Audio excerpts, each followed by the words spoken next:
Hey guys, welcome back to the Asian Road Cyclist channel. My name is Brian, and today I'm going to be giving you a bike check of these two bikes, the Pinarello Gan 105. So back in the summer of 2020, we were in the middle of the biggest pandemic we've ever had in a long time. So a lot of people were just sitting at home, not doing much. Gyms were closed, and so many like us decided to go into biking. So we were in the market for some new bikes. We've had our Fuji bikes for the longest time, but they had some wear and tear on them, and we wanted to upgrade it to something new. I searched around and I found a place called Playtry in Dallas, Texas, and we were able to order two Pinarello Gans off of their website, and they were able to ship it here in California. I bought my girlfriend the black Pinarello Gan, and I got myself the red and white Pinarello Gan as well, because we have to match for everything.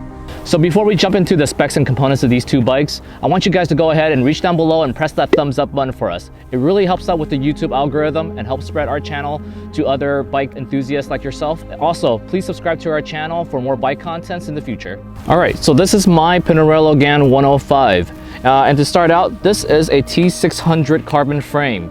It's modeled after the Pinarello Dogma F8 asymmetrical frame. It's very lightweight. Much different from my original Fuji aluminum frame. The saddle and the handlebars are both aluminum.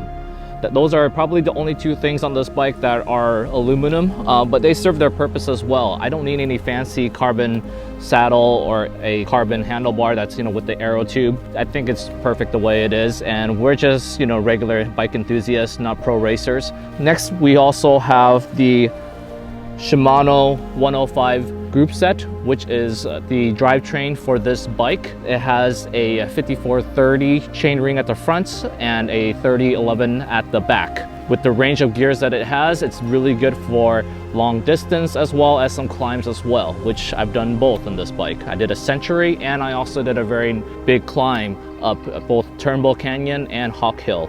Next, we're going to go into the wheels. These are not the original wheels that came with the bike. I originally had Fulcrum aluminum wheels that had a silver kind of like surface for the rim brakes. Unfortunately, I did not like the look, so I decided to opt for the Super Team carbon wheels that we found off of Amazon for about $400. Ever since I made that move, it was awesome. I was able to actually pick up the speed by about 1 or 2 miles per hour, even on a straight line on the Santa Ana River Trail here, which is amazing. I can't help but think that was probably one of the best decisions I did with this bike, and it really helps with the looks.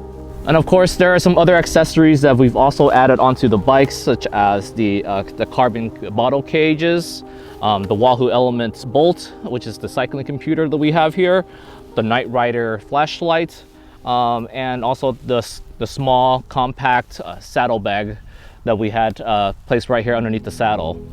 One of the reasons why we went with the rim brakes is one, it was a lot cheaper to get, and plus I'm getting two bikes, so that was a saving of at least $1,000.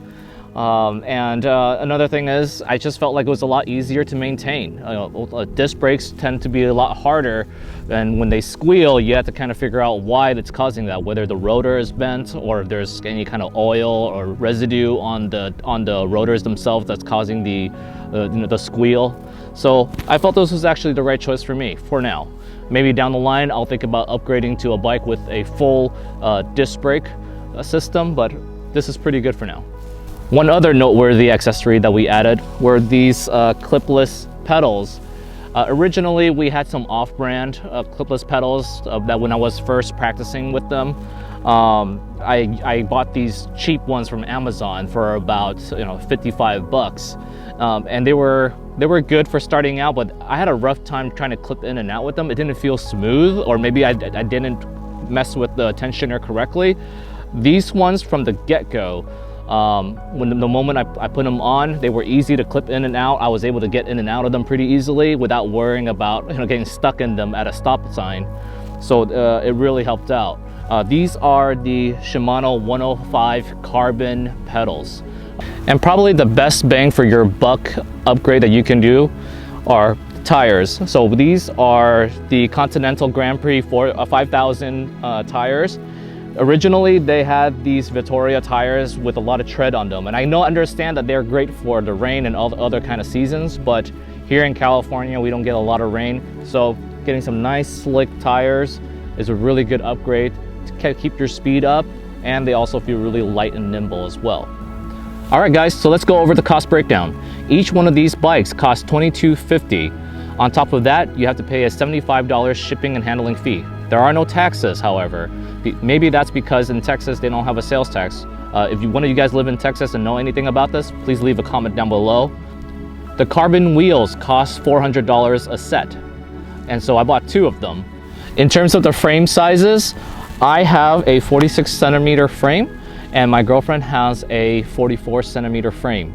Now, for some odd reason, Pinarellos tend to run a little bit smaller in size than the average bike. I'm not talking about the actual size, I'm talking about the measurements. So if anybody also knows why, please leave a comment down below. I think it has something to do with where they actually measure it, from starting from the crank all the way up until the top of the seat post. That's something that, you know, I have to look into and let you guys know in the future. But if you guys know, please leave a comment down below so we can verify this. So thanks so much for tuning in, guys. Again, please like and subscribe to this video. It really helps out with the YouTube channel. We're barely starting up, and we can use some followers. If you like more bike contents that we haven't touched about, please leave a comment down below. Tell us what you want to see. You know, do you want to see more bike rides? Do you want to see more tech talk? Let us know, and we'll get back to you on that. Thank you so much, and you guys have a good bike ride.